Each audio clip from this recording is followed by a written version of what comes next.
کچھ لوگ شہوانی ریچھ بن جاتے ہیں، جس طرح ریچھ کے اندر شہوت بہت زیادہ ہوتی ہے، اس طرح کچھ لوگ ہیں کہ وہ پاک طیب طاہر بیویوں کے باوجود بھی سویر سے شام تک ان کی نظریں بدکاریاں کرتی ہیں۔ ایسے ایسے بدکار لوگ ہیں کہ کالج کے اندر اپنی بیٹی کو بھی چھوڑنے جا رہے ہوں تو وہاں بھی اپنی نظر کو محفوظ نہیں رکھ پاتے، حالانکہ وہ اپنی بیٹی کو چھوڑ کے آ رہے ہیں۔ ہر وقت ان کی فطرت ریچھ کی طرح ہوتی ہے، گندے غلیظ۔ تو یہ فطرت بدل گئی ہے۔ قرآن نے جو کہا نا اولئک کالانعام بل ہم اضل، یہ چوپائے ہو گئے ہیں، بلکہ فرمایا چوپایوں سے بھی بدتر ہو گئے۔ یہ چوپایوں سے بدتر کیا ہے؟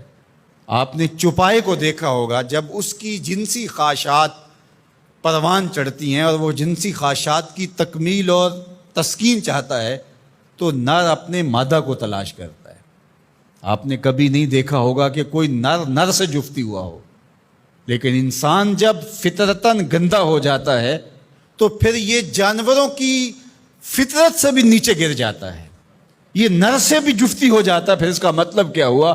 بل ہم اضل، یہ اس سے بھی گندا اور غلیظ ہو گیا۔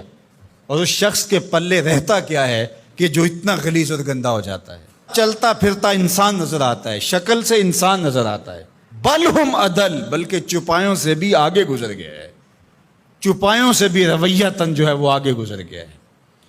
وہ درندہ بنتا ہے تو پھر جانور بھی جانوروں کو جو ہے وہ چیرتے پھاڑتے ہیں اور ان کا قتل کرتے ہیں، شیر، لیکن اس کو صرف اس وقت قتل کرتا ہے جب اس وقت بھوک لگتی ہے۔ جب اس کو بھوک نہیں ہوتی تو وہ کسی دوسرے جانور کا شکار نہیں کرتا، اور دوسرا وہ شکار کرتا ہے تو اپنے ہم جنس کا شکار نہیں کرتا، دوسرے کا شکار کرتا ہے۔ اور انسان جب درندہ صفت ہوتا ہے تو یہ انسانوں کے گوشت کے ٹکڑے کر کے اس پہ رقص بھی کرتا ہے۔ آپ تاریخ کی کہانی، اس نے اپنے سکے بھائیوں کو قتل کیا ہے، اس نے اپنی بیوی کو قتل کیا۔ یہ پچھلے دنوں کے اندر ایک خاتون کی کہانی پڑھی تھی، اس نے اپنے شوہر کو قتل کر کے ہنڈیا میں پکایا۔ تو پھر بل ہم اضل ہے نا، یہ چوپایوں سے بھی بدتر ہو جاتا ہے۔ درندہ ہوتا ہے درندگی میں، یہ چوپایوں سے بھی بدتر ہو جاتا ہے۔ یہ ماضی کے اندر جہاد کے نام سے جو کچھ ہوا، انسانوں قبروں سے نکال کر کے ان کی لاشوں کو چوراہوں پہ لٹکایا گیا۔ تو انسان جب درندہ بنتا ہے تو پھر کہاں سے کہاں چلا جاتا ہے، چاہے وہ شہوانی ریچھ بن جائے، چاہے وہ بھونکنے والا کتا بن جائے، پھر اس کی گندی زبان سے کوئی بھی محفوظ نہیں ہوتا۔ نہ ماں محفوظ ہوتی ہے، نہ باپ محفوظ ہوتا ہے، نہ بھائی محفوظ ہوتے ہیں، نہ بہنیں محفوظ ہوتی ہیں، اور نہ دوست محفوظ ہوتے ہیں، نہ معاشرہ محفوظ ہوتا ہے۔ اسی طرح کوئی بندروں والی فطرت بن جائے، بندروں کی آپ تو دیکھی ہیں، کسی سے ماچس چھین لی، کسی سے جو ہے وہ روٹی کا ٹکڑا چھین لیا، کتنی عجیب حرکتیں کرتے ہیں۔ اور کچھ لوگ بھی اس طرح بندر فطرت ہوتے ہیں، اور آپ دیکھتے ہیں کہ وہ ہر وقت شرارتیں کرتے رہتے ہیں بندروں کی طرح۔ تو وہ مسخ حقیقی نہیں ہوتا، وہ مسخ مانوی ہوتا ہے۔ تو بنی اسرائیل کے اندر جو مسخ ہوا تھا، تو ایک قول تو یہ ہے کہ وہ مسخ حقیقی ہوا تھا، ان کی شکلیں ہی بندروں والی ہو گئی تھی۔ لیکن دوسرا قول یہ ہے کہ مسخ حقیقی نہیں ہوا تھا، مسخ مانوی ہوا تھا، کہ شکلیں تو بندروں والی نہیں ہوئی تھی، عادتیں بندروں والی ہو گئی۔ اللہ اکبر، عادتیں بندروں والی ہو گئی۔ اس امت کے اندر مسخ حقیقی نہیں ہوگا، اس امت کو اللہ نے محفوظ رکھا ہے مسخ حقیقی سے، لیکن مسخ مانوی ہوتا رہے گا۔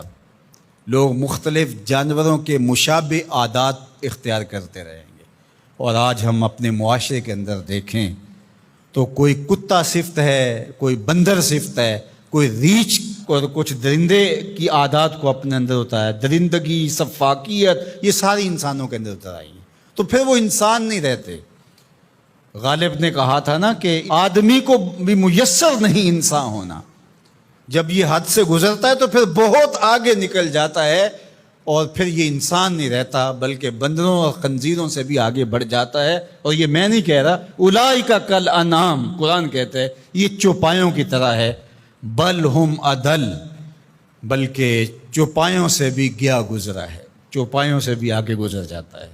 یہ تجاوز جب کرتا ہے تو اس کے پلے کچھ نہیں رہتا۔ تو انسان کی جو قدر و قیمت ہے وہ تو اس کے اس عقل و شعور، فہم، ادراک، اخلاقیات سے ہے۔